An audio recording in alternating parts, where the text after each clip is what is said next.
umaga po sa inyo. Andito na si Vice Mayor, no? Wala pa. Si Crucial Ibay, nandito na. Kaya Crucial Alfonso. Sino ba nandito? Ito na pinakamatigas. Matigas ang kumpul. Crucial Ian.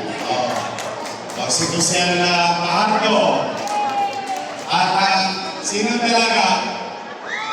Parang dalaga kayo na eh. Si Congressman Ernest Junicio. Kasi yung anak ng misis ko, nag-eskwela pa. Pero paparating din yun. At siyempre ang ating vice mayor. Anyway, magandang umaga. Naririnig niyo ba sa likod? Una, salamat sa Diyos. Although medyo mainit, pero parang mahangin.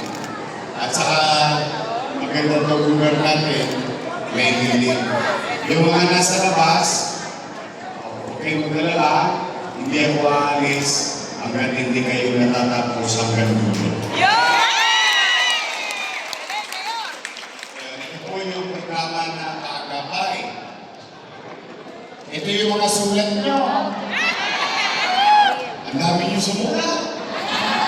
Oo, yung lahat po yun, binabasa namin, iniipon namin, tapos naghahanap ako ng paraan, apligamin ko. Talagang ganon. Mahirap maging ama, mahirap maging ina, mahirap maging magulang. Di ba lahat gagawin mo para sa mga anak mo? Gusto ko naman, sa hirap ng buhay ngayon, maramdaman ninyo, yung gobyerno hindi nyo hinanap. Yung gobyerno mismo ang bumanap sa inyo. Kaya po hindi namin tinitigilan. Iniipot namin lahat ng sulat ninyo, binibigyan namin ng atensyon, at kami na po mismo ang tumatawag sa inyo at kami na mismo ang pupunta. Ngayon, gusto ko natin iparamdam sa inyo. Maayos man ang buhay, panatik man ang buhay, mahirap man ang buhay, may gobyerno sa lungsod namin. Kaya, okay mo ako lang ang pinasan. Ating yawa Diyos. Sino ka po ang nag-aaral sa Almario? Anak at ako, may nag-aaral sa Almario? O maganda ba yung eskwelahan? Mas maganda pa sa Holy Child. Ito po yung talagang pinangarap ko sa lahat ng eskwelahan sa Manila.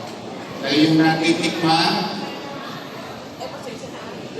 ng mga bata na nag-aaral sa privado ay matikman ng mga bata na nag-aaral sa pampublikong paaralan. Kaya po, ngayon, mag-uumpisa na tayo, marami tayong natulong, sabay-sabay, si Congressman Ernix, si Ian, si Taga, si Junior Ibay, si Alfonso. O maya-maya, marami pa tayong darating ng mga kasama. Tuloy-tuloy lang. Huwag kayong magkalala, hindi tayo apunta ng alas 12. Baka mapakain mo ba kayo? Charot! Sa ito po, lahat ng kaya namin gusto ko matulungan natin.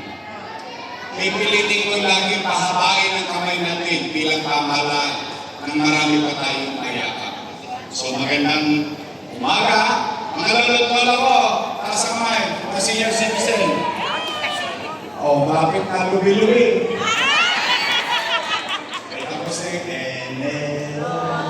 Enero, Marso. Nagkakigaya na. Dito ka muna. April, Mayo, at Junyo. Alam na dis. Basta, steady lang kayo sa steady. Hindi kayo mawawalan. Hindi rin magkakaroon. At nagatuto talaga kayo. Anyway, magandang umaga. Ayun na pala. Ayun yung dalaga ko. Si Princess ba yun? Yan. Ay, ayun, no? Ayan, yung kapatid ni Joaquin. Ayan, si Princess. Nag-iisa kong dalaga. Si Princess Tumagoso. O, katulong din natin siya ngayon. Kasi yung kapatid niya, nagpapakadalubhasa. Charot.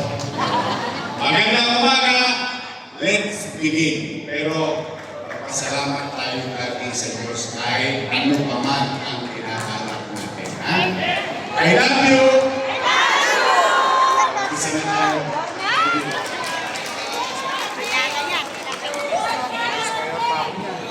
Maraming salamat po. Yorme Isko Moreno Dumagoso. At syempre kasama rin po natin ang kanyang po butihin na palakpakan din po natin, Ma'am Frances Dumagoso.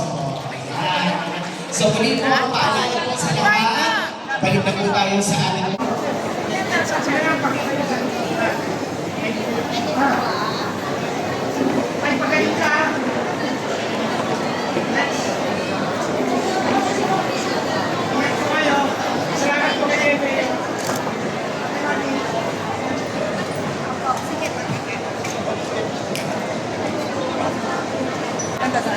Kamusta lang po? Ilan taon lang po kayo?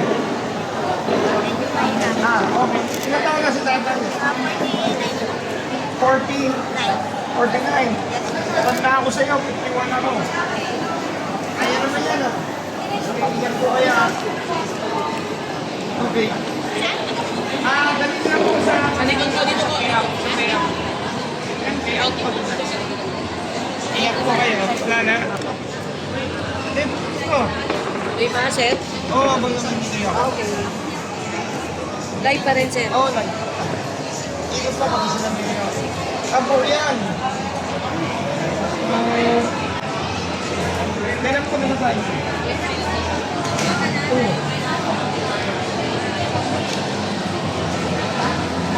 Ayaw mga pakita nyo na lang ito sa libad. Conference ko. Basta pakita kang buhay ha.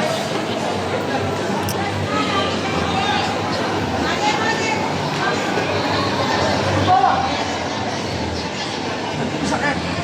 Kahit nakatulako. Galing ka. Ilan taon ka na? 58, mag-59. Okay. Sige po. Pagaling kayo. Pero po kung bago, mataas ko na, hindi kaya. Kamusta lang po kayo? Ito pa rin po. Ikaw may sakit. Opo. Bata ka po ka. Opo ako eh. May maintenance na po ako eh. Pares tayo.